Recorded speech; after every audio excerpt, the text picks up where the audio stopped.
Authentic Entertainment Organization. Authentic Entertainment Organization.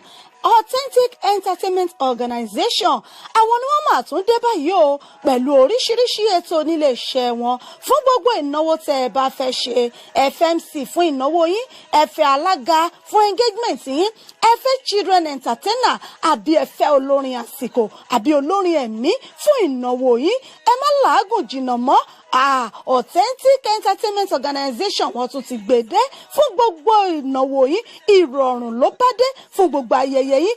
Event planner lẹ́fẹ́ ni fún gbogbo ayẹyẹ yín. Ẹ̀yin tí ẹ̀ tí mí kan abẹ́ tí ẹ̀ tí wò pé bò lẹ ṣe fẹ́ ṣènáwó yín. Ẹ má mí kan mọ́, ẹ má fòyà, ẹ má bẹ̀rù. Authentic Entertainment Organization wọ́n ti wà nílùú London báyìí tí wọ́n fi kalẹ̀ sí fún gbogbo ayẹyẹ yín tí ẹ bá fẹ́ ṣe fún gbogbo ìnáwó yín. Ẹ má làágùn jìnnà, wọ́n ń bẹ níkàlẹ̀ fún yín. Wọ́n bá yín tó gbogbo ayẹyẹ yín, wọ́n bá yín mú MC, alága ni, olórin ni, children entertainer ni, gbogbo ẹ̀ pátápátá ní bẹ̀ lọ́dọ̀ wọn nílé iṣẹ́ wọn. Authentic Entertainment Organization ìlú London náà ni wọ́n fi kalẹ̀ sí fún gbogbo ibikíbi tí ẹ bá ti fẹ́ ṣayẹyẹ yín. Ẹ̀yin ẹ pè wọ́n lónìí, kò síbi tí ọwọ́jà wọn ò dé. Ẹ pè wọ́n sórí ẹ̀rọ ìbánisọ̀rọ̀ wọn 079 080 25944 079 080 25944 tàbí 07424 728 743 07424 728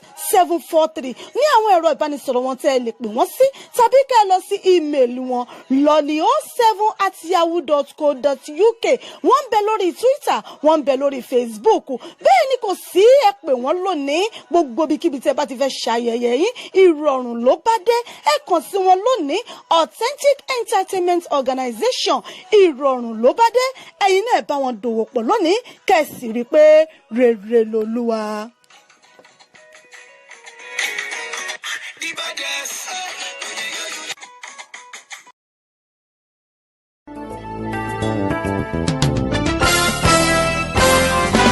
Ó gbilẹ̀ káàkiri àgbáyé, ó rẹ̀ dùdù, ó dùn wò, ó dùn gbọ́ létí gbogbo ènìyàn. Bẹ́ẹ̀ ni ètò tó ń kọ́ni lọ́gbọ́n, ètò tó ń dáni lárayá, ìròyìn tó kún fọ́fọ́ káàkiri àgbáyé.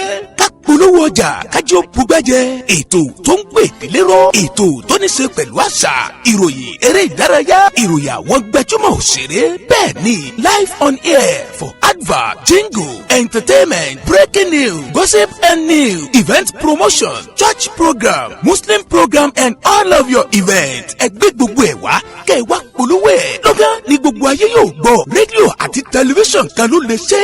Ìbílẹ̀ rédíò and tẹlifíṣàn tiwantiwa tó kalẹ̀ sí United Kingdom, the classy of African community, online station best for the community, home and abroad. Ìbílẹ̀ rédíò ni mò ń pèrè ẹ̀ fún gbogbo wa ní gbogbo ìgbàkúgbà tí òǹgbẹ́ bá ń gbẹ̀yìn láti gbẹ́dùn ètò tàbí tí ẹ bá fẹ́ polówó ọjà tàbí ohun tí ẹ ń ṣe. Ẹ kàn Slim program and all of your events. Ẹ gbé gbogbo ẹ̀ wá kẹ́ ẹ wá polówó ẹ̀. Lọ́gán ni gbogbo ayé yóò gbọ́. Rédíò àti tẹlifíṣàn kan ló lè ṣe.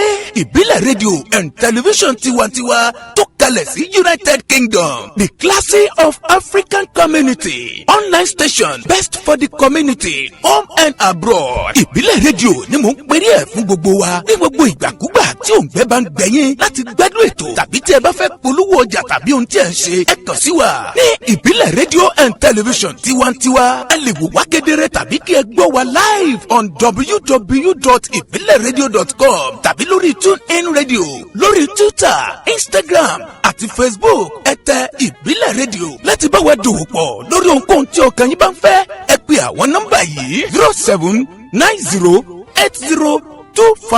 0790802594 tàbí 07795671385 tàbí 0742472w.ibileradio.com tàbí lórí TuneIn Radio, lórí Twitter, Instagram àti Facebook. Ẹ tẹ Ìbílẹ̀ rédíò láti bá wa dòwò pọ̀ lórí ohunkóhun tí ọkàn yín bá ń fẹ́. Ẹ pe àwọn nọ́mbà yìí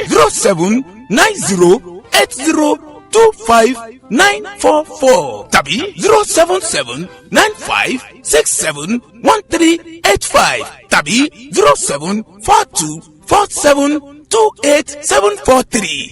Ìbílẹ̀ rédíò and television tiwantiwa kárí ayé ni wọ́n ń wò wá gbọ́ wa. Ó ń kilẹ̀ pilẹ̀ tìtìtì.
You are wonderful, you are glorious, you are together wonderful. You are so good. You are wonderful, you are glorious, you are together wonderful. It's all about your way. It's all about your way. I mean, it's all about your way. Salole Baba Ọlọ́run jọjọlọ lúlọ Sàlámàbí ọwé Ọlọ́run jọjọlọ lúlọ Sàlámàbí ọwé Sàlámàbí ọwé Sàlámàbí ọwé Salole bá ọ̀dọ́ gbà. About your way, about your way.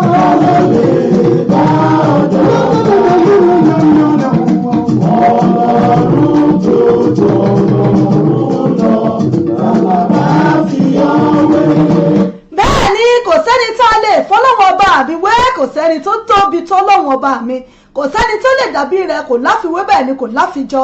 Ọlọ́wọ́n ọba mi tó tóbi tẹ́nìkan ò tóbi tó, ọlọ́wọ́n ọba mi tó fẹ̀rẹ̀gẹ̀rẹ̀ tẹ́nìkan ò fẹ̀rẹ̀gẹ̀tẹ̀ tó, ọlọ́wọ́n ọba mi tó ní agbára tẹ́nìkan ò lágbára tó, olórúkọ ńlá olórúkọ rẹpẹtẹ. Ọlọ́run tó jọ lọ́rùn lọ tàlàbà bí ọ̀wé. Ọba mi tí ń jẹ́ mi ni èmi ni má ṣe bẹ̀rù alápálá tó sọ lé àyérò, ògbìgbà má ṣèké aládéláyé lọ́rùn ọba mi tí ń jẹ́ mi ni má ṣe bẹ̀rù. Kábíyèsí rẹ o apánlá tó sọ lé àyérò, ògbìgbà má ṣèké ọba tí ń jẹ́ mi ni má ṣe bẹ̀rù. A máa gbé yín ga lónìí, a tún fi ìforúkọ yín torí pé títóbi lórúkọ yín, ìyìn yẹlé yín, ògo yẹlé yín.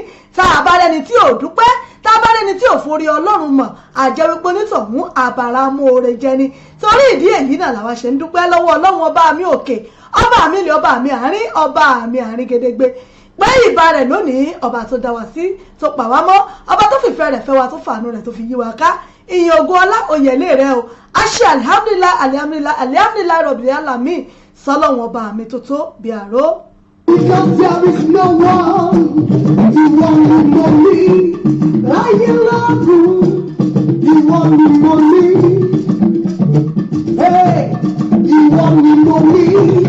Love what I am. Àdúpẹ́ lọ́wọ́ ọlọ́wọ́ bá mi lónìí tó tún fún wa lórí ọ̀fẹ́ tó fún wa láǹfààní láti ti wà lórí ètò láti wá tún gbé ohùn sáfẹ́fẹ́ lórí ètò fún tòní. Àdúpẹ́ lọ́wọ́ ọlọ́wọ́ bá mi. Ìwọ ni mo ní. Kí la lè fi fọ́lọ́wọ́ bá mi bá alẹ́gbẹ̀rún àwọn kò tó yin Elédùmarè fóore tó ṣe nínú ayé wa. Ṣoore jíjẹ mímu la fẹ́ sọ ni, oore nínà àti lílò bí oore àlàáfíà tó fún wa tí ò di fíafíà, àbí oore tó ń ṣe fún wa ní gbogbo ìgbà ní ìṣẹ́jú wákàtí àti àsìkò dásìkò, àbí èyí tó ń ṣe lójoojúmọ́, èyí tó ń ṣe lóṣù èbí èyí tó ń ṣe lọ́dún. Àdúpẹ́ lónìí pé ó tún mú wa wá sórí ètò pẹ̀láyọ̀ àti àlàáfíà. Àdúpẹ́ lọ́wọ́ Ọlọ́run ọba.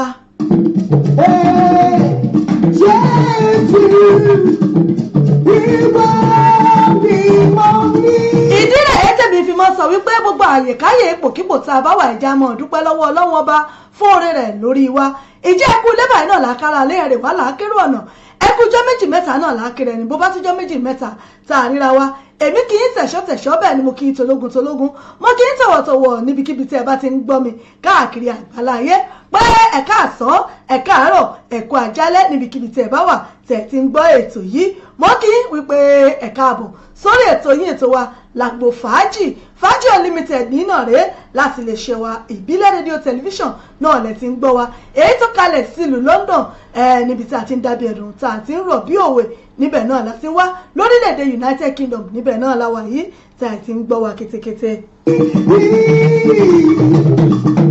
Jésù ìwọ ni mo ní, ìwọ ni mo ní ọ́.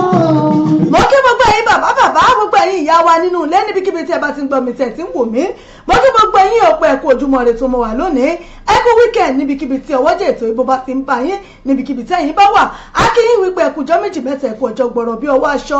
Ẹ kú dédé àsìkò yìí ṣe dáadáa lábá yín àlàáfíà àkọ́bí níbikíbi tí ẹ̀yin bá wà tẹ̀ tí ń gbọ́ wa. Mo kí gbogbo yín inú àṣẹ ìdí ọmọ rìnṣẹ́ ọmọ ọwọ́. Mo kí gbogbo ẹ̀yin lọ́balọ́ba lóyè gbogbo ẹ̀yin ọ̀tọ̀kùlùlù gbogbo ìsọ̀mọ̀rẹ́ aláfẹ́ pátápátá náà ni mo kí o. Gbogbo ẹ̀yin bọ̀rọ̀ kìíní ọlọ́rọ̀ àkí gbogbo yín lọ́kùnrin lóbìnrin ọmọdé àti lágbàlagbà lónílé àti lálejò níbikíbi tí ẹ ti ń gbọ́ wá tẹ̀ tí ń wò wá. Àkí gbogbo ẹ̀yin ìmáàmù, gbogbo ẹ̀yin àfáà, gbogbo ẹ̀yin sheik, gbogbo ẹ̀yin pásítọ̀, gbogbo ẹ̀yin prophet àti prophetess, gbogbo ẹ̀yin pastor evangelist pátápátá, gbogbo yín pátá la kí níbikíbi tẹ́ bá ti ń gbọ́ wa tẹ́ ti ń wò wá. A kí gbogbo ẹ̀yin oníṣẹ̀ṣe nílẹ̀ Yorùbá wípé ẹ kú bójú ọjọ́ ti rí, àlàáfíà àkọ́bí ò ṣe dáadáa làbá yín. Ìwọ ni mo ní láyé lọ́run, ìwọ ni mo ní, ìwọ ni mo ní láyé lọ́run.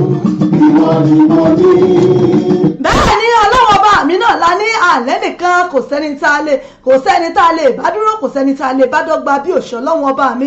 Ìdí èyí náà rèé tàwa náà fi ń dúpẹ́ lọ́wọ́ Ọlọ́run fún oore tó ṣe fún wa.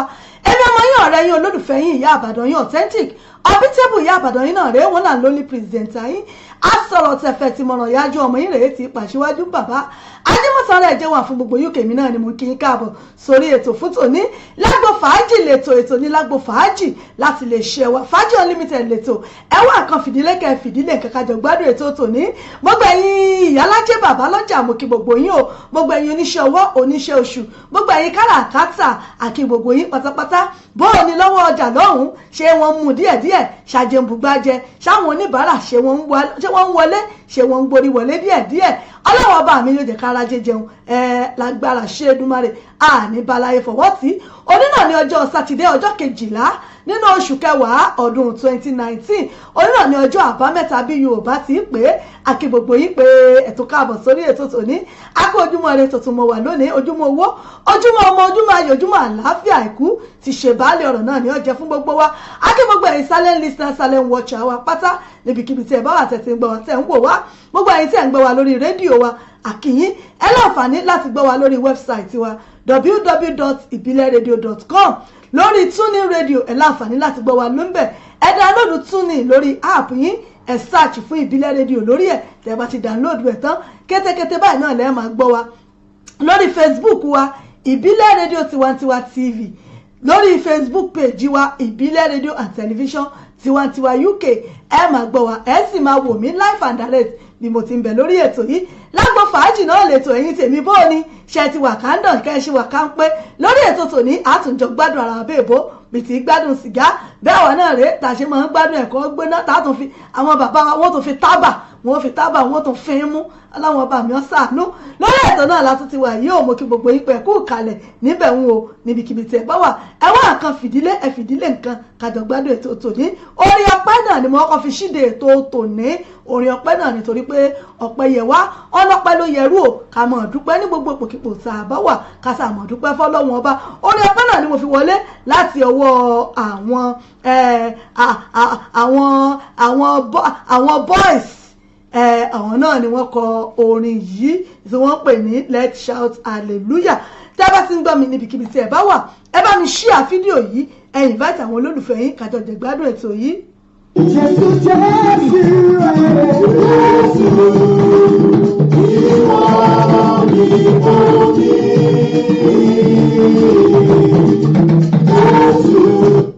òṣìṣẹ́ ìjọba ọkọ̀ ọba àdábà oníṣàyín lẹ́sẹ̀ gbogbo ẹ̀yin oníṣẹ́ ọwọ́ ní ṣiṣẹ́ ẹ̀yin ṣiṣẹ́ gbà lágbára iṣẹ́ Èdùmàrè gbogbo àwọn ọmọ iléèwé ọgbọ́n ìmọ̀ òye ọlọ́run ọba mi yóò fi fún yín o gbogbo ẹ̀yin òjíṣẹ́ ọlọ́run ọba lágbára ọlọ́run mọ̀ rí tú sì mọ̀ rí de agbára tító bí Èdùmàrè gbogbo ẹ̀yin sọ̀rọ̀sọ̀rọ̀ pèdèpèdè bíi tèmi báyìí tẹ̀ ń ṣiṣẹ́ káàkiri gbogbo rédíò station TV station lágbára ọlọ́run àní tẹnugbó bí ọwọ́ àti ní sìwí àní sísọ lágbára tító bí Èdùmàrè bàbá tí ń darapọ̀ mọ́ mi ẹ máa bá mi ṣíà bọ́ọ̀lù ojú ọjọ́ lọ́wọ́ yín ń bẹ̀ ń wò bọ́ọ̀lù ojú ọjọ́ ti rí lọ́dọ̀ yín ẹ já mi sí ẹ̀rẹ́ mi sí lórí ètò kájọmọ́ gbádùn ara wa gbogbo ẹ̀yin ọmọ ọlọ́jọ́ bí òní gbogbo ẹ̀yin ọmọ October àkìyín o láti October 1 àkìyín ẹ̀yin tẹ̀ ṣọjọ́ òbí lẹ́ni tẹ̀ ṣe lánàá àkìyín ẹ̀yin tẹ̀ ṣe lọ́la òde yìí ẹ̀mí yóò ṣọ̀pọ̀ ọdún láàyè àti láàyè dára gbogbo ọmọ October lápapọ̀ àkìyín ẹ ṣe ọ̀pọ̀ ọdún láyé gbogbo ẹ̀yin tẹ̀sí ń ṣègbéyàwó lónìí ẹ̀yin tẹ̀ ń ṣe graduation ni ẹ̀ ń ṣe kómọ ni ẹ̀ ń ṣòkú àgbà ni gbogbo yín pátápátá gbogbo ẹ̀yin tẹ̀ ń ṣe nǹkan dáadáa lágbára Ọlọ́run eré òní wọn lọ́ọ̀dẹ tiwa náà òrìrì báyìí náà láàmú bá ara wa ṣe àní kúrèwéréwé o èmi yín báyìí láàjọ lọlẹ̀ igbó kùsàkùsà lágbára títóbi Ọlọ́run mo kí gbogbo ẹ̀yin tẹ̀ tí ń darapọ̀ mọ́ mi lórí Facebook àwọn tèmi tí wọ́n ti ń gbórí wọlé mo kí yín pé ẹ káàbọ̀ sórí ètò ẹ ṣeun ìyálájẹ adé ìgbé mo rí yín o ẹ káàbọ̀ sórí ètò Tóyìn Ayọ̀dèjì mo rí yín ìyá mi wọ́n ní ẹ kú ètò ìyá mi Àbẹ̀kẹ́ Kẹ́hìndé wọ́n ní ẹ kú ètò ìyá Àbàdàn mo rí yín Ọláṣẹ́ni Gold mo rí yín bẹ̀wọ̀n ẹ dúró rẹ o Àbẹ̀kẹ́ Kẹ́hìndé ẹ ṣeun ìyá mi Abíọ́dún Àdáwà Aliu mo rí yín o wọ́n ní ẹ kú ètò mo kí gbogbo yín Mary Fred Ọ̀sáwé mo rí yín bẹ̀ ìyá mi Abímbọ́lá JP mo kí yín wọ́n ní ẹ kú ètò ẹ ṣeun ṣe mo dúpẹ́ ìyá mi Olórí Dúpẹ́ Tìjání mo kí ẹ̀yin náà pé ẹ kú ojú ọjọ́ bó ti rí ń bẹ̀ wọn o Wẹ́là Ọlá bàbá mi mo rí yín bẹ̀ Ọmọlàríkẹ́ Adé Òní mo kí yín ẹ ṣeun Lólò Títílọlá mo rí ẹ̀yin náà Florence Adébísí Ọlọ́runfẹ́mi mo rí ìyá mi ẹ kú ojúmọ́ rẹ lónìí Adéọlá Alimat Ògúnrì mo kí ẹ̀yin náà Prince Tade Olúṣílẹ̀ mo kí yín bàbá mi ẹ ṣé ẹ kú ojúmọ́ rẹ lónìí His Grace tí Grace ẹ ṣé ẹ káàbọ̀ sórí ètò gbogbo yín náà ni mo rí Ọláṣẹ́ni Gold wọn láwọn náà kí wa ọ̀nà ẹ̀kú ètò bàbá mi Ismaila Ọ̀dúnrìndé mo rí yín bẹ̀ ń wo Ayọ̀ọ́lá Lasis ẹ ṣé mo rí ẹ̀yin náà Ayọ̀ọ́lá làwọn ẹ ṣàkọlá ràn mí o ẹ fọlá ràn mí ẹ dákun ìyá mi òjò òní tì yín Sẹ̀lẹ̀ Ondo nílùú Nàìjíríà mo kí yín ẹ kú iṣẹ́ Olúwa ìyá mi Bọ́lá Ọmọdé ni mo rí ẹ̀yin náà gbogbo yín pátá ni mo kí pẹ̀ káàbọ̀ sórí ètò yìí bàbá mi Ismaila Ọ̀dúnrìndé happy weekend o mo kí yín bàbá mi ẹ káàbọ̀ sórí ètò níbikíbi tẹ́yin náà bá ti wà ẹ kú dédé àsìkò yìí lórí ètò yìí ẹ láǹfààní láti kí ẹbí ará olólùfẹ́ yín láǹfààní láti béèrè fún orin tí ẹ bá fẹ́ bákan náà sì rèé ẹ sì tún láǹfààní láti ti jẹ́ kárí gbọ́ bó bá ṣe ń lọ lágbègbè tí kí lẹ fẹ́ kárí gbọ́ kí lẹ fẹ́ káwọn èèyàn gbọ́ pa ẹ̀nà sáfẹ́fẹ́ àwa ò jù ú ta fáwọn èèyàn àna sáfẹ́fẹ́ fún wọn lágbára Ọlọ́run dáadáa náà ni ọmọ ṣẹlẹ̀ sí wa àní rí bí o ibi ò ní bá wa gbogbo ẹ̀yin tí ẹ ṣe àjọ̀dún ìkórè lọ́la òde yìí àkí gbogbo yín pátápátá lágbára Ọlọ́run ìjọ Ọlọ́run yóò mọ tẹ̀síwájú gbogbo ẹ̀yin alásàlátù àkí ẹ̀yin náà lágbára Ọlọ́run àní sin àsìnú àsìn tó jẹ́ pé àsìngbàdéyè gbàdí ògo òun náà ni àsìn lágbára títóbi Ọlọ́run àti gbogbo yín pé ẹ káàbọ̀ sí orí ètò yìí. Ẹ láǹfààní láti kí ẹbí ará olólùfẹ́ yín gẹ́gẹ́ bí mo ti wí lẹ́ẹ̀kan, bẹ́ẹ̀ ẹ sì láǹfààní láti béèrè fún orin tí ẹ bá fẹ́. Ẹ jẹ́ kí n rí gbọ́ bó bá ṣe ń lọ ní ọ̀dọ̀ tìyín náà.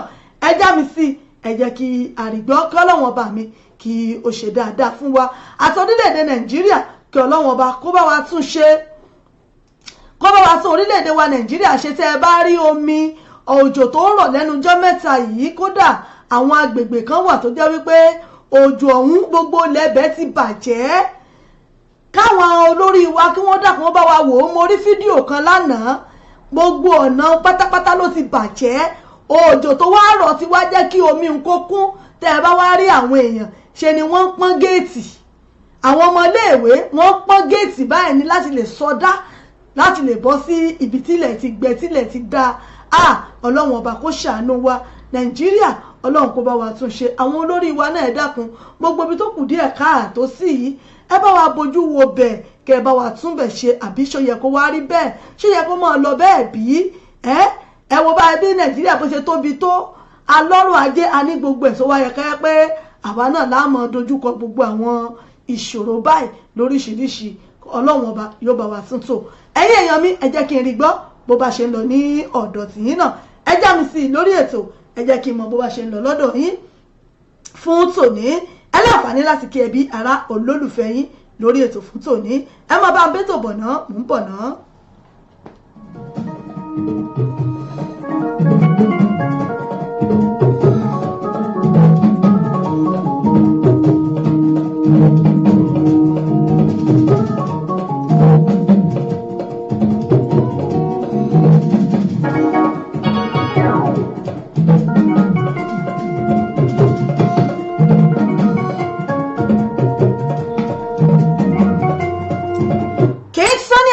Lélẹ́yìí tí wọ́n pè ní surprise. Ọlọ́run ọba mi kó fohùn ìyanu àwọn surprise kọ́ Ọlọ́run ọba mi ó fi wọlé wa wá.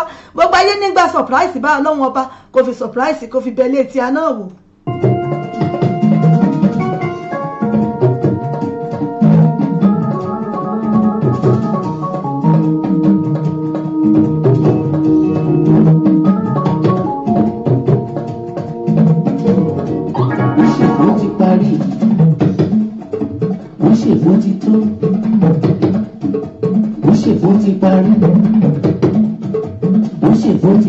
Kí ló lọ ládùúgbò tí yín lágbègbè tí yín tẹ́ fẹ́ ká bá yín nà sáfẹ́fẹ́? Ẹ fi àtẹ̀jíṣẹ́ yín ránṣẹ́ àáká síta káwọn èèyàn wa kí wọ́n rí gbọ́ bó ṣe ń lọ. Olójúkú wọn gbégbá tó bá jẹ́ ọ̀nà ìyanu. Ẹ wò ó, ẹ tún wò. Ẹ wò ó, ẹ tún wò. Ọlọ́run tán Ọlákùsẹ́yìn ìjábúrátà. Bó ṣe bó ti parí. Bó ṣe bó ti tán. Bó ṣe bó. Ẹ ṣeun Dúpẹ́ Ọlá Ransom Bọ́lá ti tó mú kí yẹn káàbọ̀ sórí ètò. Bàbá mi Ismail Ọdúnrìndé wọ́n ní ẹ kú ètò máa ó. Ẹ ṣeun bàbá mi, ẹ káàbọ̀ sórí ètò fún tòní. Ti parí. Wọ́n má ṣe bó ti tó. Ọ̀nà tó gbó wá gbégbá ó tún jẹ́ ọ̀nà ìyanu. Ẹ wò ó, ẹ tún wò. Ẹ wò ó, ẹ tún wò. Ọlọ́run tán Ọlákùsẹ́yìn ìjábúrátà. Ọlọ́run tán Ọlákùsẹ́yìn ìjábúrátà. Ọlọ́run tán. Mo gbé ẹ̀yin tèmi tẹ̀ ń bẹ lóde àríyá, àwọn kan ti ń gègèlè báyìí bí wọ́n ṣe ń kùn lọ́tún náà kùn lósì wọn ló yẹ́yá tún ṣe tòkè ń dáadáa. Ó bá tún lẹ̀yìn náà mọ́, má bá lẹ ojú ẹlòmíì tán tí ń dẹ gbogbo ẹ̀pọ̀ báyìí. Ẹlòmíì ọmọ wáyàwó rẹ̀ kí patí ni kò sì ní mọ̀pọ̀ náà ní bẹ̀lẹ́gbẹ̀ẹ́ ẹ̀hún. Ìyẹn máa ṣe dádì wa, dádì kì í ṣe ẹ̀rí mi ni. A máa ní ìyá Tóyìn ṣé é wọ ni. Èmi ọ̀dọ́ ọmọ mọ́ mo ti ń wọ́ọ̀kì látàárọ̀ á ní mo lẹ ti wá mi kì í ṣe bẹ́ẹ̀ mi ni mo ti dó látàárọ̀ tí mo ti ń fà yìí. Bàbá ẹ má dá bàbá Tóyìn lẹ́bi nígbà pé àwọn tí wọ́n máa ń sàn nǹkan mọ́yàn lójú báyìí wọ́n ti da ojú ìyàwó rẹ̀ wọ́n ti dàrú wọ́n ti gbé nǹkan míì sí. Àìmọye ọkùnrin ní ọmọ wáyàwó ẹ̀ kí ojú pa sí ńgbọ̀ bá ti múra tán tí wọ́n ti lẹ gbogbo kiri tà ń wí mọ́ ẹlòmíì ò ní dá ìyàwó rẹ̀ mọ̀ mọ́. Yóò máa lọ fọwọ́ kan lágbájá ẹ má bínú mà ìyàwó mi náà wọlú aṣọ báyìí ni ìyàwó rẹ̀ sì wà lọ́ọ̀kan tí ń wo rororo báyìí àmọ́ kò dá mọ̀ mọ́. Àwọn tí máa pajú dà wọ́n ti pa ojú rẹ̀ láti ti sojú ìyàwó rẹ̀ di nǹkan mi.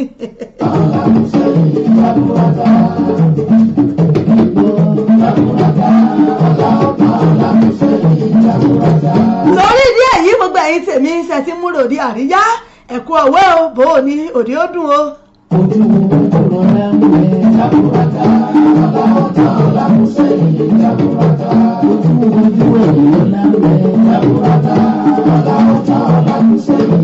bẹ́ẹ̀ ni ọ̀làọ̀tán ọ̀làkùsẹ̀yìn náà ní ayélérò bó ti tán fún wa àmọ́ ọlọ́wọ́n bá mi yóò wá sọ wípé ó kù èèyàn ló ń sọ pé tó fẹ́ dẹ̀ ẹgbẹ́ ọlọ́wọ́n bá mi ó sì ní àá ẹ bá ọmọ mi nìwọ wà láàyè ó sì ń bẹ ẹnu kúlà tí ń gbéná fẹ́lifẹ́li.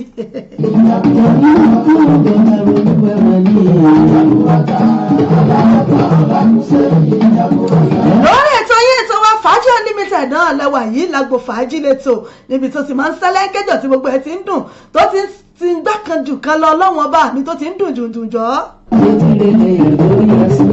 mo ti sọ fún yín pé entertainment program lélẹ́yìí ẹgbẹ́nu sí kì í ṣe poison ẹ̀jẹ̀ àjọròpọ̀ lórí ètò.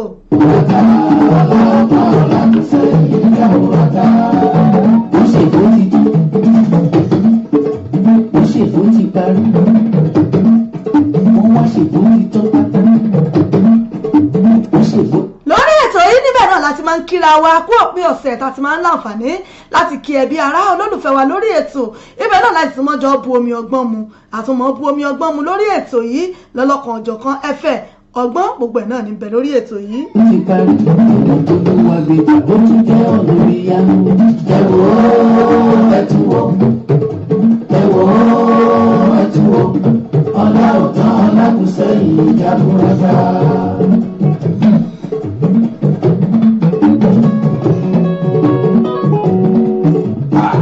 Òjò ayọ̀ òjò ọdún lóṣù yọ.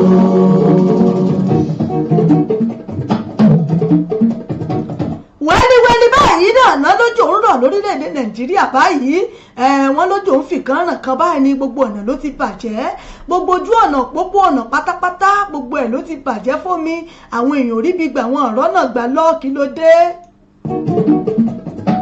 Òjò ayọ̀ òjò ọdún lóṣù yọ.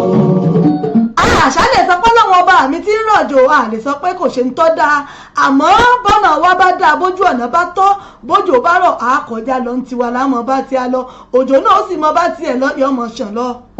Òjò ọdún ṣọ́ọ̀rùn lójú ayọ̀ òjò ayọ̀ ṣọ́ọ̀rùn lójú àríyá òjò àríyá.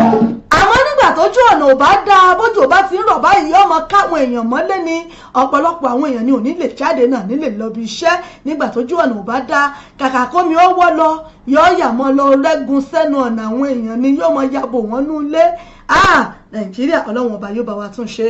lágbóso ní adé ọba orin.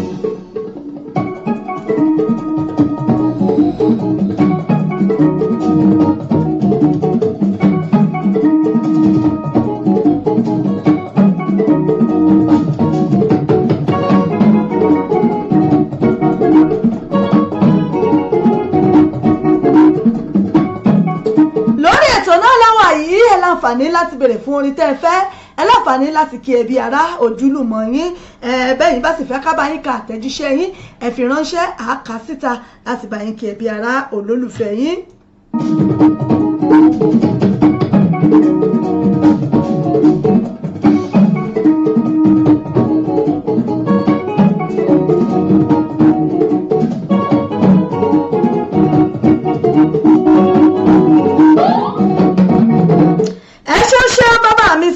Babátúndé Àlàbí ọmọ níyì mo kí yín o wọ́n ní ẹ̀kú ètò máa ẹ ṣeun mo kí yín bàbá mi ẹ̀kọ́ àbọ̀ ẹ̀kọ́ ojúmọ́ ire tó mọ́ wa lónìí ẹ̀kú dédé àsìkò yín bẹ́ẹ̀ ń.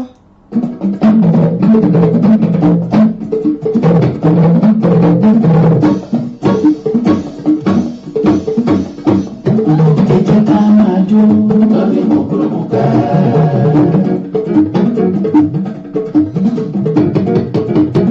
ó yẹ ká máa jó lórí mọ̀kúrọ̀mọ̀ká.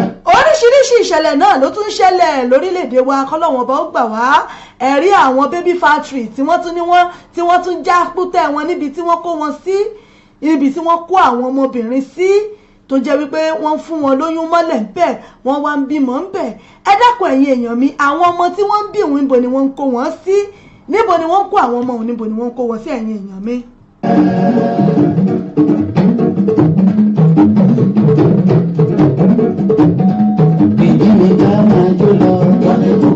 bẹ́ẹ̀ bá wojú aago yín báyìí aago méjì ti lè kọjá ìṣẹ́jú kan aago 2:30 lórí kọjá ìṣẹ́jú kan aago 2:30 lórí kọjá ìṣẹ́jú kan láti lè ṣe wa ìpínlẹ̀ rédíò tẹlifíṣàn.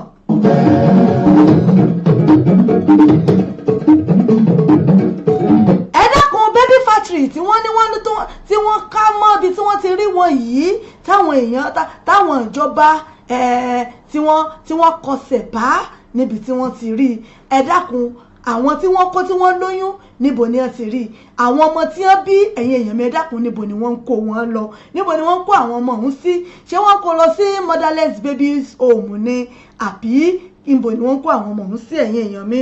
Ìgbìmọ̀ ká máa ṣe lọ lọ́dẹ mẹ́lọ́mẹ́lọ́. Kásìmọ̀ oyún alátàsíwẹ́sẹ́. Kásìmọ̀ oyún alátàsíwẹ́. Adùn máma dẹ̀rẹ̀kẹ́ o, yálùmọ́ yálùmọ́.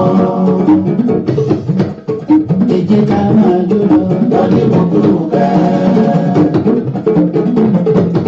Gbogbo ẹ̀yin oníyàwó òní bẹ́ẹ̀ ni ó adùnmọ́dẹ̀ẹ̀kẹ́ yálùmọ́ tálẹ́ ò tìdájú òní ṣe kọ́kọ́ jọmọ́ jóná ni. Lálẹ́ òní mo mọ̀ pọ́kọ ìyàwó gan ti máa gbáradì èyí fún gbogbo ẹ̀yin onígbéyàwó òní. Ó yẹ ká máa jó ní lọ́lẹ̀ kọ̀ọ̀kọ̀rọ̀ ká. Àní ó yẹ ká máa ṣe lọ lọ́lẹ̀ mẹ́lọ́mẹ́lọ́.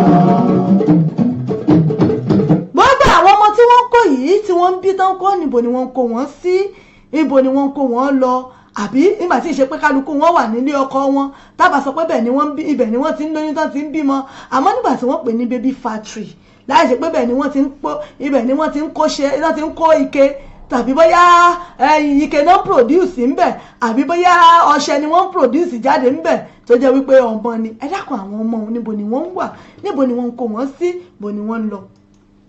Lóòrè ó yẹ ká máa ṣe lọ lọ́lẹ̀ mẹ́lọ́mẹ́lọ́. Kásìmọ̀ oyún alátàsíwẹ́sẹ́. Kásìmọ̀ oyún alátàsíwẹ́. Adùn máma dẹ̀ẹ̀kẹ́ o, yálùmọ́ yálùmọ́. Máma dẹ̀ẹ̀kẹ́ o, yálùmọ́ yálùmọ́. Ìyébà yálùmọ́ yálùmọ́. Adùn máma dẹ̀ẹ̀kẹ́ o, yálùmọ́ yálùmọ́. Yálùmọ́ yálùmọ́. Adùn máma dẹ̀ẹ̀kẹ́ o, yálùmọ́ yálùmọ́.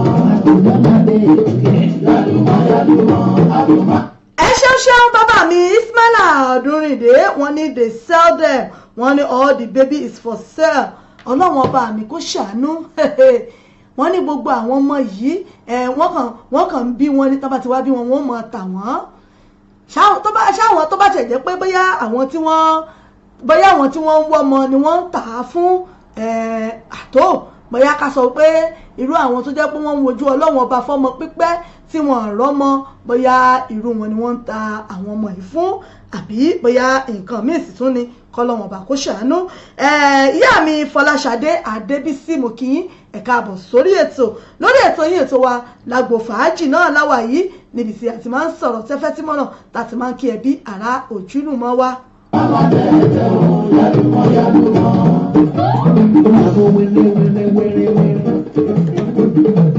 Nígbà tí wọ́n gbọ́dọ̀ já lọ máa nù yẹn.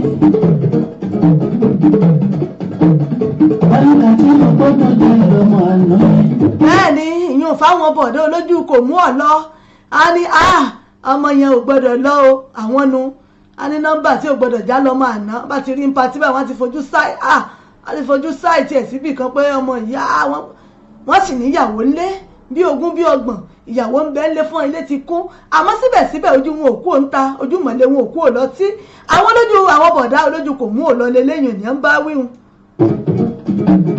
Ó ti fojú bá mi wí ló fọwọ́ sọ̀rọ̀.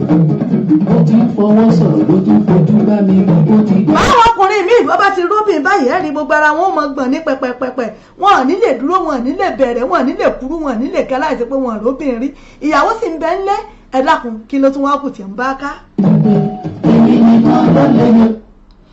Kọ́lọ́wọ́n bá mi kó gbà wá kó ṣàánú fún wa lórílẹ̀‐èdè Nàìjíríà gẹ́gẹ́ bí èyí tí à ń bá bọ̀ yìí èyí tí à ń bá bọ̀ torí pé a bá ń rí àgbọ́dọ̀ mọ mẹ́nu kúrò tàbí ká mọ mójú kúrò torí lára àwọn nǹkan tí ó ń ṣẹlẹ̀ níbi tá a ti wá ni tá a sì gbọ́dọ̀ mọ mú ẹnu bá wọn bàbá tí ń sọ̀rọ̀ náà la gbọ́dọ̀ mọ mẹ́nu bá wọn níkọ̀ọ̀kan èjèèjì àtúnṣe náà là ń wá kọ́lọ́wọ́ bá kó bá wá àtúnṣe sí orílẹ̀-èdè wa kó bá wá àtúnṣe sí kí gbogbo nǹkan kó rọrùn kó dẹ̀rọ̀ òun náà nìkan tá à ń tọrọ.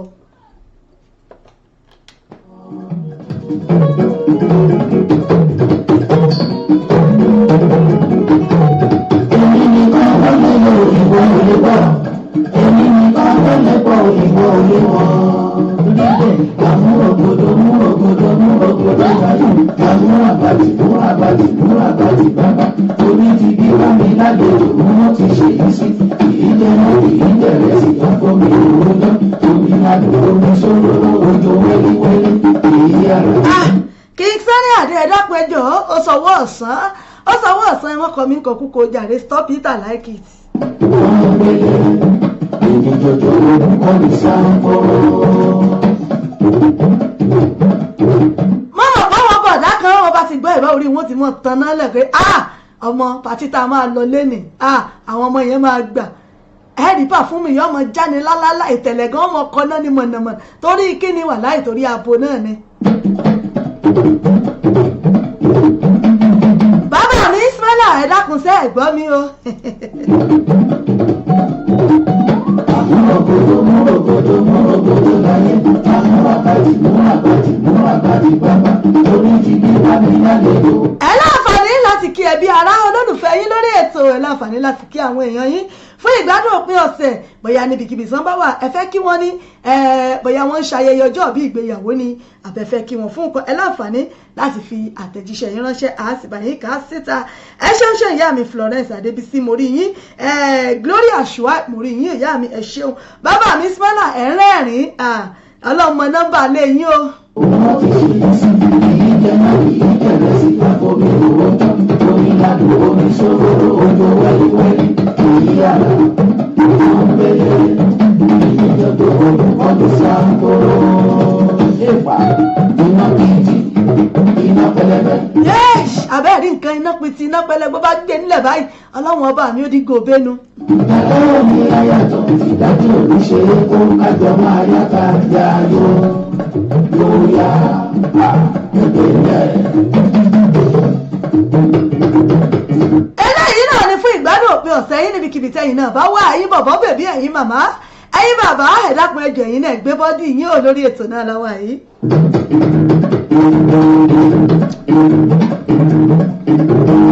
iná kìjì iná pẹlẹbẹ tàlẹ́ omi ayàtọ̀ ìdájọ́ olùṣeré kó kájọ máa yáta yáyó lóyà ẹgbẹ̀rẹ̀.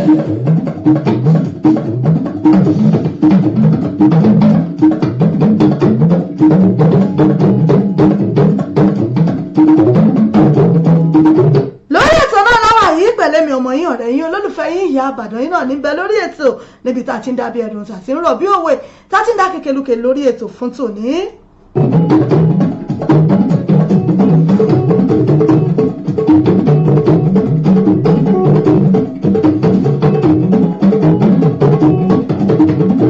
ọ̀rẹ́ tí ó sì ní ọ̀rọ̀ ní ẹ̀sọ́ olóògùn sí ní ọ̀pọ̀ sọ̀rọ̀ kan ọ̀rọ̀ kan sí kan wọ́n kò wọ́n ní nǹkan ilẹ̀kẹ̀ ní mọ́kàn ní tó kan ládùúgbò ní kásálásá òun jẹ́.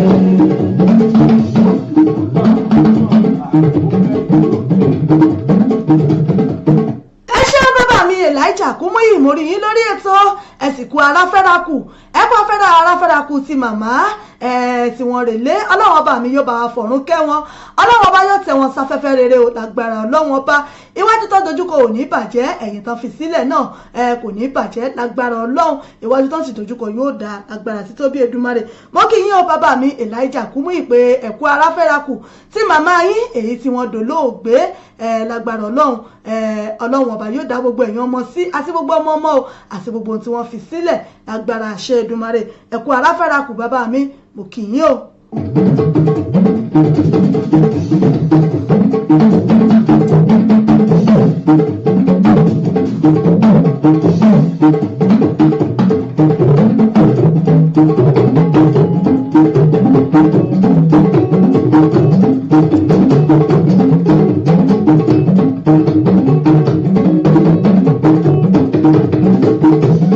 ọ̀rẹ́ tí ó sì ní ọ̀rọ̀ ní ẹ̀sọ́ olóògùn sí ní wọ́n bá sọ̀rọ̀ kan ọ̀rọ̀ kan sí kan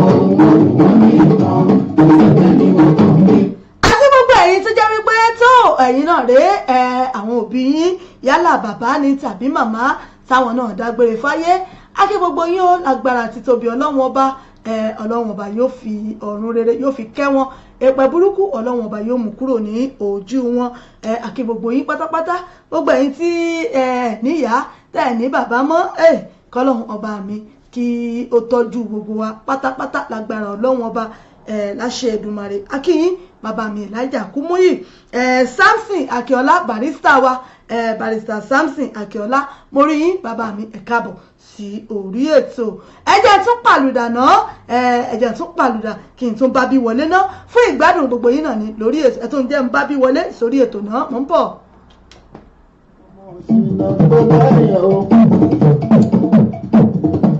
ọmọdé tó ní náà padà wá ẹyẹ ní òun máa máa yẹ ọ ó ní ẹyẹ ọ̀sẹ̀ mi ò òtítọ́ ọmọ dàgbà o ọdún bá fújì òkun o ọdún ju ọ̀la. fún eléyìí fún ẹ̀yin tèmi tẹ́ gbádùn fújì tẹ́ gbádùn tùǹgbà.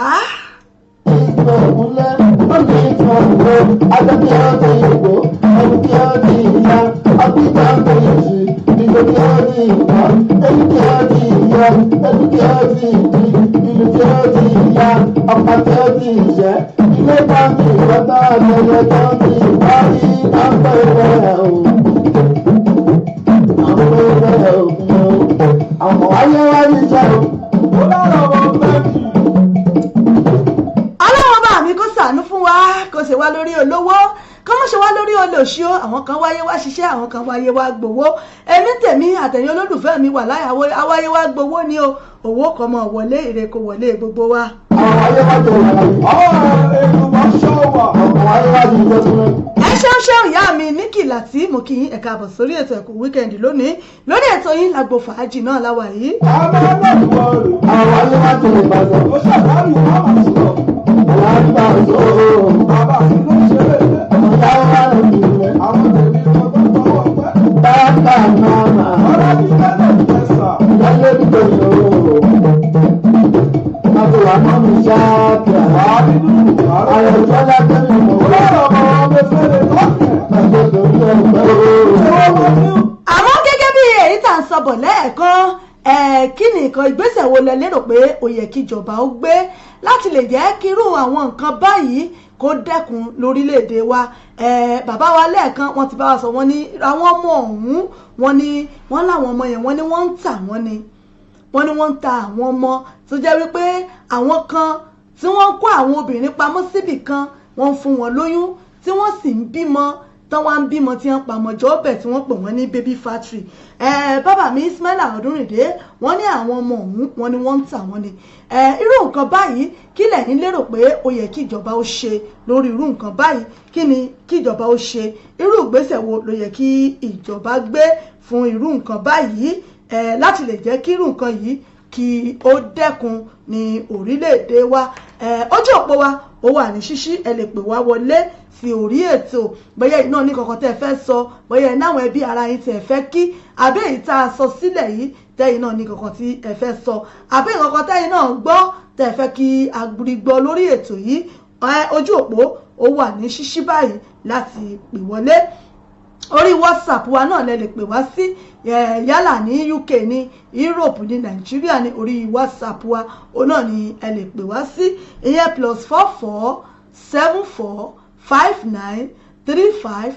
+447459353799 +447459353799 náà ni ẹ lè pè sí láti sọ ntí ẹ̀yin náà bá rí àbí tẹ́ fẹ́ kárí gbọ́ lórí ètò àbẹ́ fẹ́ kí ẹbí ará olólùfẹ́ yín lórí ètò yìí. Ojú ọlá ní wùrà. ojú ọlá pàtó lọ́kẹ̀. Ara ní tó bá sọ́ọ̀ṣà. Àyàtọ̀ sáré nìyẹn ni wọ́n. Àwọn ọmọ ayé wá ní ìṣẹ́. olóòrò ọmọ rẹ̀ nígbà ní gbogbo. Àwọn ọmọ ayé wá ní ìbáṣọ. Ọmọ tí a wà náà. Làkàtà tó bá mi jù ú. Ọjọ́ yẹn tó lọ wọ́n ọ̀rọ̀ ẹ̀dá mi ní ìbáwọ́. orí ni láti má ní ṣe lókùnrin wọn ọmọ orí ni. bẹ́ẹ̀ ni wọn ọmọ pọ́lí ni ó hàn ṣèbó ògùn ní àmọ́ ọlọ́wọ́n ọba àbédé ọlọ́wọ́n ọba mi náà ló ń jẹ́ bẹ́ẹ̀. Bàbá gbẹgbẹ nílẹ̀ ọmọ. ẹ ṣeun ìyá mi yèyé tọ́lá ọmọjú àmúkìyín ẹ káàbọ̀ sórí ètò. Pàtí ẹ̀ṣọ́ ọba tí kí pàtí Nàìjíríà nílùú. Bẹ́ẹ̀ ni kọ́lọ́wọ́n gbọ́ tiwa lórílẹ̀‐èdè wa Nàìjíríà wa òun náà ni ẹ̀ ń gbọ́ látẹnu Alhaji Wasiu Alabi Pasuma èyí táwọn náà ń sọ yìí pé kọ́lọ́wọ́n gbàdúrà wa lórílẹ̀‐èdè wa kí ni ìgbésẹ̀ tó yẹ kí ìjọba ó gbé fún irú nǹkan báyìí kí là ń gbé bí factory ǹjẹ́ ó yẹ kí irú nǹkan bẹ́ẹ̀ kò tiẹ̀ wáyé lórílẹ̀‐èdè kórílẹ̀‐èdè bí èyí tó ti wá ṣẹlẹ̀ lọ́dọ̀ wa yìí ṣó ti ń ṣẹlẹ̀ tipẹ́ ni àbí ìjọba ṣẹ̀ṣẹ̀ rí ni pé irú nǹkan bẹ́ẹ̀ ń ṣẹlẹ̀ bó ṣe wá ṣẹlẹ̀ yìí kí ni ìgbésẹ̀ tó yẹ kí ìjọba ó gbé ó náà ni mo fẹ́ kí àjọgbéyẹ̀wò lórí ètò yìí ẹ bá ń dá sí ojú òpó wa ó wà ní ṣíṣí orí WhatsApp wa náà ni ẹ lè pè wá sí +44 74 59 353799 náà ló gbé pè wọ ojú òpó. Ẹgbẹ́ wọn ti lẹ́yìn ní ọ̀gá tọ́pẹ́ ìjọ ta ọ̀gá tí mo ti wà lọ́wọ́. Bákan náà yàrá alábúwẹ́ sọ̀rọ̀ lọ́kàtà tó kú ti ìjọba. Ọ̀túnba náà ṣe ó ọ̀túnba tó kọ́kọ́ èyí àwùjọ. Akẹ́yìn tàbí sáà àkúnlẹ̀ ọ̀gá ọ̀gá. Ọ̀sẹ̀ tó lọ́wọ́ náà ní ìdòdò sí. Ọ̀sẹ̀ ibú àárọ̀ ọ̀tẹ̀ ìyá àdúgbò ẹ̀yìn tó náà àgbẹ̀rẹ̀ àgbẹ̀ṣẹ̀ ọjọ́. Ọjọ́ gbọ́dọ̀ ń bá o. Ènìyàn mo lẹ́sẹ̀ tó sọ̀rọ̀. Ọjọ́ kalẹ̀ ọjọ́ ìní ìfẹ́ o. Ọjọ́ náà bàbá àtọ́bí ọjọ́ rí sí èmi kúrà tọ́jú ọ̀rẹ́ṣọ́ àwọn òṣìṣẹ́ èèyàn tààrà ní ìdíjẹ́ bàtúmọ̀. àrètí ìpè yín àrètí àtẹ̀jíṣẹ́ yín nǹkan tẹ́yìn náà bá rí torí pé wọ́n ní Nàìjíríà yìí ti gbogbo wa ni pátápátá àgbọ̀dọ̀dọ̀ pàwọ́pọ̀ kàjọ̀gbé náà ni kí ni nǹkan tí ẹ̀yin náà rí sí ọ̀nà àbáyọ wo lẹ́yìn náà lérò pé ó yẹ kó wà irú nǹkan yìí ṣèjọba ṣé wọ́n ṣẹ̀ṣẹ̀ mọ̀ ni àbí ṣó ṣẹ̀ṣẹ̀ ń ṣẹlẹ̀ ní orílẹ̀-èdè wa ni àbó ti wà ti pẹ́ àbí ìjọba ò ṣàkíyèsí wọn ò mọ̀ ni èyí tí wọ́n ti wá gbé jáde tí wọ́n rí yìí tí ròyìn sì ti gbé jáde ẹ̀yin èèyàn mi kí ni ìgbésẹ̀ tó yẹ kí ìjọba ó gbé mo náà ni mo fẹ́ kí bá mi dá sí lórí ètò ojú òpó wa ó wà ní ṣíṣí báyìí láti pè wọlé ẹ̀yin náà sì lè fi àtẹ̀jíṣẹ́ yín ẹ lè fi ránṣẹ́ àkà síta fún àmọ̀ràn tí nǹkan tí ẹ̀yin bá ní lọ́kàn tàbí tẹ́ rò pé ìmọ̀ràn rẹ̀ láti fún ìjọba àmàrètí ẹ ṣeun àdúpẹ́ lórí ètò náà ni mo ṣì wà yìí pẹ̀lú mi ọmọ yín ìyá àbàdàn yín authentic náà rèé bẹ́ẹ̀ bá wojú aago yín aago 3 náà ló kù ṣẹ́jú 10 láti lè ṣe wa aago 3 náà ló kù ṣẹ́jú 10 ẹ jẹ́ kí n sáré dé òkè lọ́nà kí n sáré polówó ọjà tí n bá padà dé àmọ́ wá tẹ̀síwájú àmọ́ a lè máa ka àtẹ̀jíṣẹ́ yìí tí ẹ bá sì fi ránṣẹ́ ẹ bá fàtẹ̀jíṣẹ́ yín ránṣẹ́ ẹ bá sì fẹ́ pè wọlé àmà retí ìpè yín ẹ ṣé.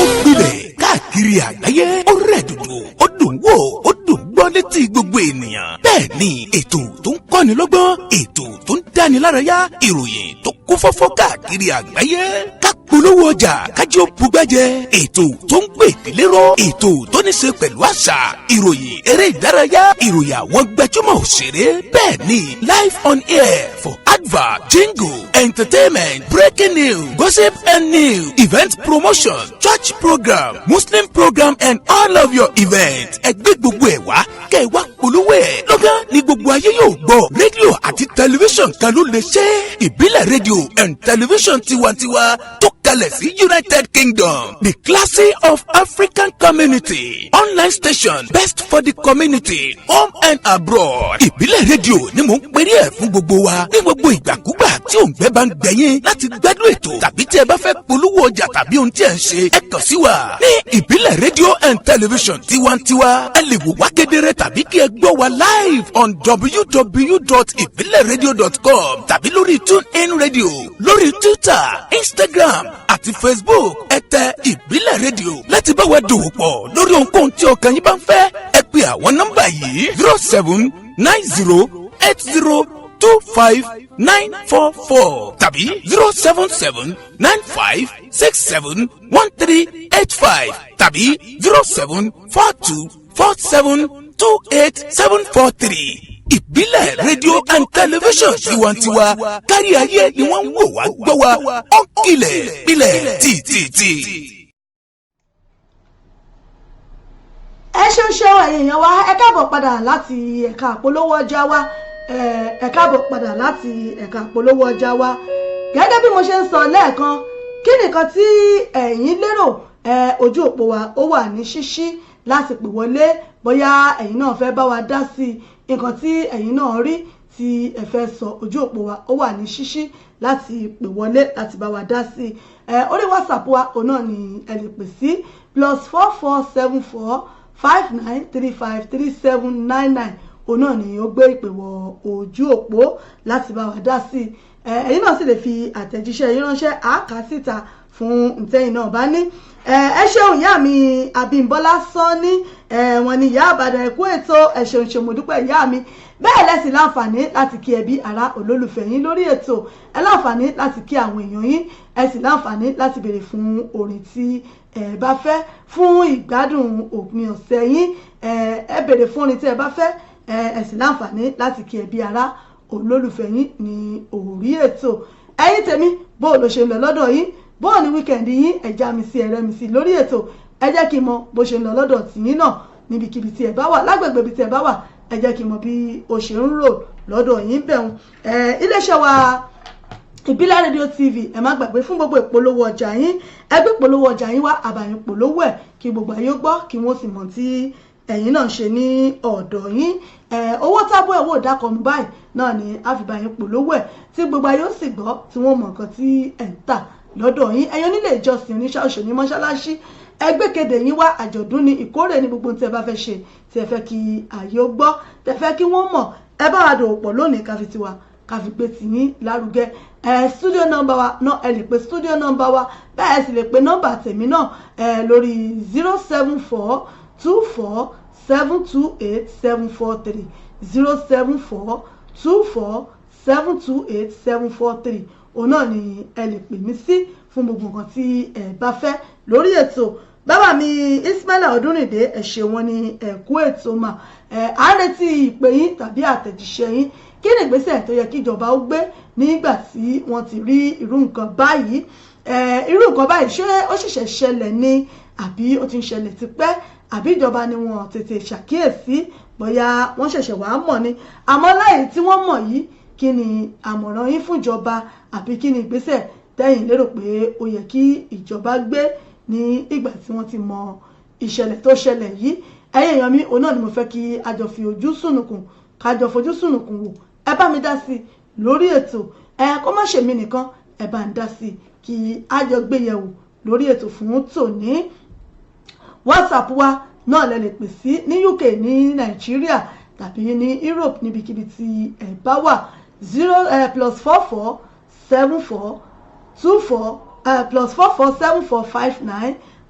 +447459353799 òun náà ni ẹ lè pè sí +447459353799 òun náà ni ẹ lè pè sí fún ẹ̀yin tẹ́ wà ní Europe àti Nàìjíríà àwa tá wà ní UK àwa lè pè straight lórí WhatsApp wa pẹ̀lú 07459353799 mò ń bọ̀ náà ẹ jẹ́ ká máa bẹ́ tó bọ̀.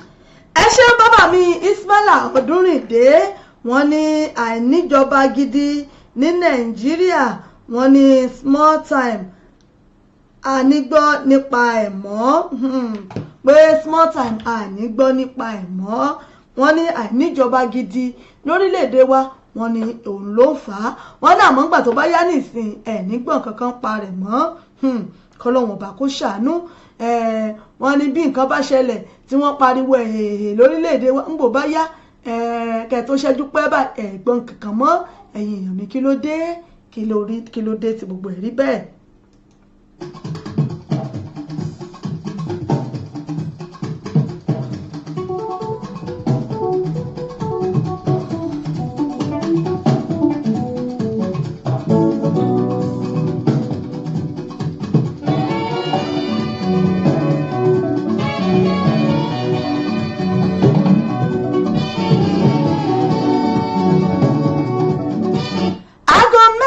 ló kù ṣẹ́jú mẹ́ta láti lè ṣẹ́ wa aago mẹ́ta náà ló kù ṣẹ́jú mẹ́ta lórí ètò yìí ìṣẹ́jú péréte báyìí díẹ̀ náà ló kù fún mi lórí ètò tí ń fi máa dágbére fún tòní.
abẹ́yadé gbogbo ọláyà báyìí náà ní í ṣe gbogbo àìsàn tí bá ń ṣe orílẹ̀-èdè wa wà láì gbogbo wa náà lójọ́ bá wí.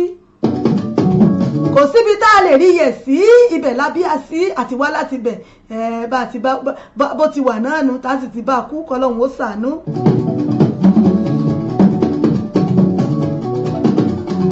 Ladies and gentlemen, lẹ́mi ọ̀yẹ̀ àti bọ́lá báyìí èyí tí mo tún gbé.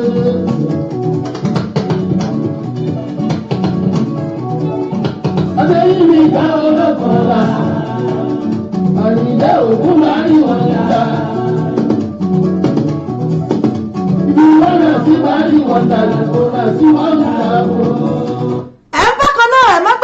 Gẹ́gẹ́ bá ti mú wá sí polówó etí yín wípé Ayọ̀dèjì Souls and Crew wọ́n fẹ́ ṣe live concert ìyẹn ní on the 20th of October táwa yìí live concert ní on the 20th of October 2019 ìyẹn ní ọjọ́ Sunday èyí tí ń kànlẹ̀kùn gbọ̀ngbọ̀ngbọ̀n lọ́ọ̀kan yìí tí wọ́n pe àkórí rẹ̀ ní Power of Praise ìyẹn POP Power of Praise tó máa wáyé ní ìjọ New Covenant Church ní Dùgbẹ̀ Center behind Heritage Bank níyẹn ní Dùgbẹ̀ ní ìlú Ìbàdàn níbẹ̀ náà ni ó ti máa wáyé ní ọjọ́ Sunday on the 20th of October 2019 aago 2 ọ̀sán náà ni ó máa bẹ̀rẹ̀ pẹ̀lú àwọn olórin ọ̀kan ọ̀jọ̀kan àwọn olórin ẹ̀mí lọ́lọ́kan ọ̀jọ̀kan tí wọ́n fi orin gbé Ọlọ́run lárugẹ níjọ́ náà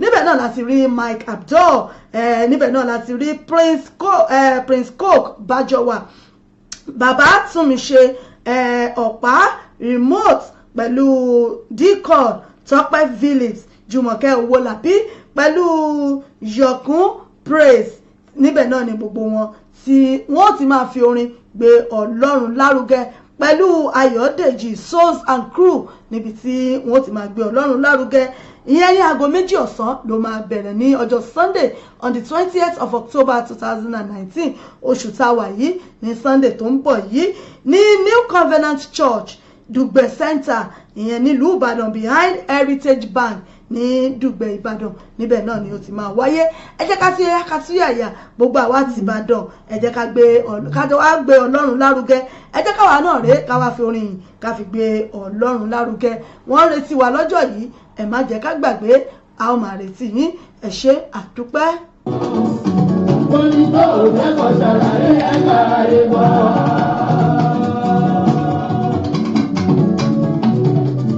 ẹ̀kọ́ tó bá mi tẹ́wọ̀ àdúrà yìí o.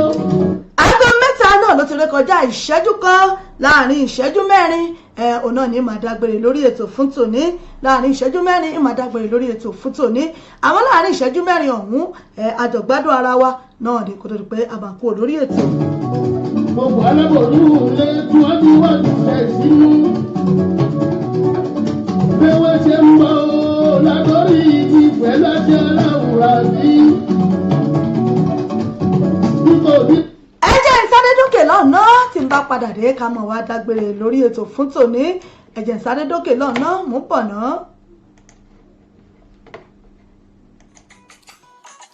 Authentic Entertainment Organization, Authentic Entertainment Organization, Authentic Entertainment Organization àwọn ni wọ́n máa tún dé báyìí o pẹ̀lú oríṣiríṣi ètò nílé iṣẹ́ wọn fún gbogbo ìnáwó tẹ́ ẹ bá fẹ́ ṣe FMC fún ìnáwó yín ẹ fẹ́ alága fún engagement yín ẹ fẹ́ children entertainer àbí ẹ fẹ́ olórin àsìkò àbí olórin ẹ̀mí fún ìnáwó yín ẹ má làágùn jìnnà mọ́ Authentic Entertainment Organization wọ́n tún ti gbèdé fún gbogbo ìnáwó yín ìrọ̀rùn ló bá dé fún gbogbo ayẹyẹ yín event planner lẹ́fẹ́ ni fún gbogbo ayẹyẹ yín ẹ̀yin tí ẹ̀ tí mí kan abẹ́tí ẹ̀ tí wò pé bò lẹ̀ ṣe fẹ́ ṣènáwó yín ẹ má mí kàn mọ́ ẹ má fòyà ẹ má bẹ̀rù Authentic Entertainment Organization wọ́n ti wà nílùú London báyìí tí wọ́n fi kalẹ̀ sí fún gbogbo ayẹyẹ yín tí ẹ bá fẹ́ ṣe fún gbogbo ìnáwó yín ẹ má làágùn jìnnà wọ́n ń bẹ níkàlẹ̀ fún yín wọ́n bá yín tó gbogbo ayẹyẹ yín wọ́n bá yín mú MC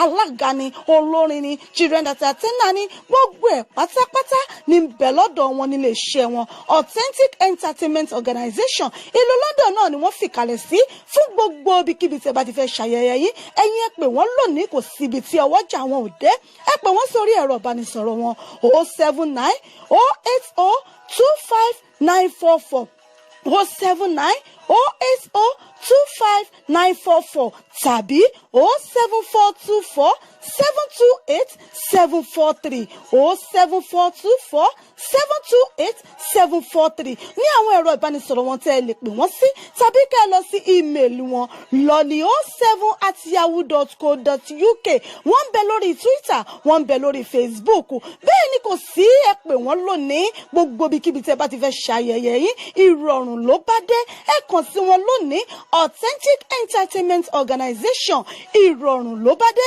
ẹ̀yin náà bá wọn dòwò pọ̀ lónìí kẹ́sì rí i pé rere lolúwa.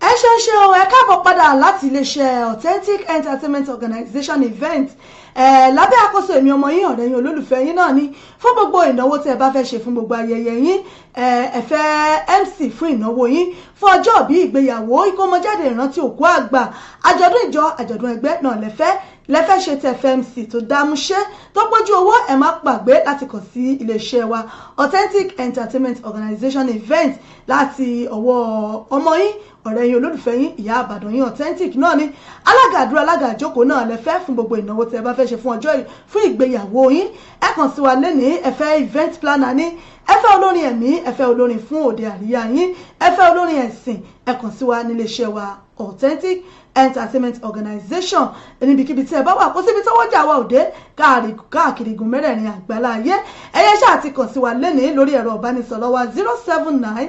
080259440 079 080259440 lórí WhatsApp ẹ lè gẹ́ẹ̀tì wa náà ń bẹ̀ kó síbi tí ẹ pè wá sí káàkiri àgbáyé tí ọwọ́jà wa òde ẹ jẹ́ ká bá yín darí ayẹyẹ yín ká bá yín túkọ̀ ìnáwó yín kẹ́yìn náà sì mọ̀ wípé Ọlọ́run ọba mi ó gbàfẹ́ nìkan jẹ́ nìkan lọ ọdún ni wá Àìṣà Mọ̀fọ́lọ́kọ wọ́n mọ̀ wá jákèjádò bákan náà ẹ lè fọ́lọ̀ wa lórí Instagram lórí Authentic Event Organization Authentic Event Organization ẹ fọ́lọ̀ wa lórí ẹ máa rí gbogbo àwọn iṣẹ́ wa níbẹ̀ ẹ̀yin èèyàn mi ẹ ṣeun mo dúpẹ́ tí ẹ darapọ̀ mọ́ mi lórí ètò fún tòní mo dúpẹ́ lọ́wọ́ yín òníyan ṣe ọlọ́bẹ̀ ṣe gbogbo ẹ̀yin tí ẹ bá ń jẹ́ náà ṣe wọ̀ ẹ̀kọ́ àìbínú ojú tẹ fi ń wò mí ò ní fọ́ bẹ́ẹ̀ tí tẹ fi ń gbọ́ mi ò ní di kò ní dè tẹ̀ náwó sí lágbára àti tóbi Elédùmarè èmi náà ní ìmọ̀wá yìí náà láàmú bá o lágbára Ọlọ́run àní gbọ́kú síra wa àní bíbànújẹ́ síra wa ilé òní lé wa bẹ́ẹ̀ ni ọ̀nà òní nà wá ẹ̀yìn rí ń gbé sọnù bí ò ṣe bí ọmọ lágbára Ọlọ́run èmi náà láti jọ pàdé lórí ètò yìí lọ́jọ́ sátidé tí ń bọ̀ pẹ̀lú ògùn ọlọ́run ọba títí sátidé tàtún fi pàdé lọ́sẹ̀ tí ń bọ̀ ẹ má báyàn já o ẹ jẹ́ ká ṣe ohun gbogbo pẹ̀lẹ́pẹ̀lẹ́ ibi ò ní bá wa àkóbá àdábà kò ní wọlé tó wá ẹjẹ́ ọlọ́jọ́ ọ̀rọ̀ lọ́rọ̀ wọn ní ìdílé alórí o àní rí dààmú lágbára ti tó bí àṣẹ Èdùmàrè èmi náà lọ lónìí nù wọn ò nílò lọ ẹja tó lọ tí ò dálé omi wọn ò nílò lọ kọ̀ọ̀kọ̀ tó lọ tí ò dálé odò èmi náà ó tún padà níjọ́ mẹ́jọ torí pé ọ̀bẹ báyìí náà ní bẹ́ṣu àtẹ́lẹsẹ̀ báyìí náà ní bẹ̀nà èmi ní ìmọ̀ wá ẹ̀yin náà ní ìmọ̀ bá ẹ dákun bẹ́ẹ̀ bá lòdì àríyá ẹ̀rọ àṣẹ jẹ́jẹ́ o ẹ̀mọ́jà jẹ́jẹ́ ẹ̀mọ́jà jẹ́ranjú kéèyàn wọ́n bá padà délé lọ́mọ kìdí bọ́ sálángá ẹ̀já jẹ níwọ̀nba tìǹù wá bá gbà ẹ sì mọ̀jà àpò kẹ́míkà pọ̀ ká mọ́ dà àwọn ọmọ sáyẹ́ǹsì wọ́n bá da gbogbo ẹ̀ pọ̀ báyìí wọ́n bá lo gbogbo ẹ̀ pọ̀ báyìí ẹ mọ̀ wò pé kí leléyìí ẹ̀mọ́jà àpò kẹ́míkà pọ̀ ẹ̀já mú wọ̀nba tá a bá lè mú tá a bá mu tí ẹ̀mọ́jà wakọ̀ tá a bá ń wakọ̀ ẹ̀mọ́jà mu tí ẹ̀já ṣe gbogbo pẹ̀lẹ́pẹ̀lẹ́ ẹ dákun bí ẹ̀ bá rẹ̀ ṣùtọ̀wọ̀ kọ́ mú tó fi gọ́gùn ojú ẹ mọ̀ fọmú èṣù ṣeré o èṣù ní ṣe mí kò ní ṣẹ̀yìn kò ní yà sílé kó wa gbogbo wa lágbára títóbi Èdùmàrè títí ijọ́ mẹ́jọ tátún fi pàdé ká pàdé níre ká pàdé láyọ̀ ká mọ̀dọ̀ lódì lẹ́yìn ara wa á tún pàdé níjọ́ mẹ́jọ pẹ̀lú ògùn Ọlọ́run títí ìgbà náà ká pàdé níre ká pàdé láyọ̀ ká mọ̀dọ̀ lódì lẹ́yìn ara wa ire o ire kàpìtì ó dàbọ̀. Ọmọ ilé máa bímọ rere, àbọ̀wò ìyá pẹ̀lú ọmọ rẹ̀. Máa bí wẹ́rẹ́.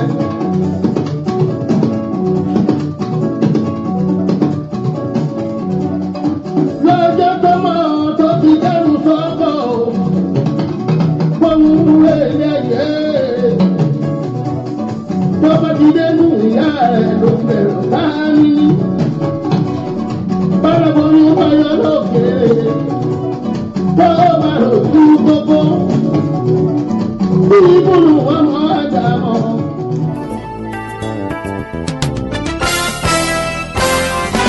Ó gbilẹ̀ káàkiri àgbáyé ó rẹ̀ dùdù ó dùn wò ó dùn gbọ́ létí gbogbo ènìyàn. Bẹ́ẹ̀ ni ètò tó ń kọ́ni lọ́gbọ́n ètò tó ń dáni lárayá ìròyìn tó kún fọ́fọ́ káàkiri àgbáyé. Polówó ọjà kájí ó bugbẹ́jẹ ètò tó ń pè délérò ètò tó ní ṣe pẹ̀lú àṣà ìròyìn eré ìdárayá ìròyìn àwọn gbajúmọ̀ òṣèré bẹ́ẹ̀ ni live on air for advert jingle entertainment breaking news gossip and news event promotion church program muslim program and all of your events ẹgbẹ́ gbogbo ẹ̀ wá kẹ́ ẹ wá polówó ẹ̀ lọ́gán ni gbogbo ayé yóò gbọ́ rédíò àti tẹlifíṣàn kan ló lè ṣe ìbílẹ̀ rédíò and tẹlifíṣàn tiwantiwa tó kalẹ̀ sí United Kingdom the classy of African community online station best for the community home and abroad ìbílẹ̀ rédíò ni mò ń pèrè ẹ̀ fún gbogbo wa ní gbogbo ìgbàkúgbà tí òǹgbẹ́ bá ń gbẹ̀yìn láti gbádùn ètò tàbí tí ẹ bá fẹ́ polówó ọjà tàbí ohun tí ẹ ń ṣe ẹ kàn sí wa ní ìbílẹ̀ rédíò and television tiwantiwa ẹ lè wò wá kedere tàbí kí ẹ gbọ́ wa live on www.ibileradio.com tàbí lórí TuneIn Radio lórí Twitter Instagram àti Facebook ẹ tẹ ìbílẹ̀ rédíò láti bá wa dòwò pọ̀ lórí ohunkóhun tí ọkàn yín bá ń fẹ́ ẹ pè àwọn nọ́mbà yìí 0790802594 tàbí 07795671385 tàbí 07424728743. ìbílẹ̀ rédíò and tẹlifíṣàn tiwantiwa kárí ayé ni wọ́n ń wò wá gbọ́ wa ó kilẹ̀ pilẹ̀ tìtìtì.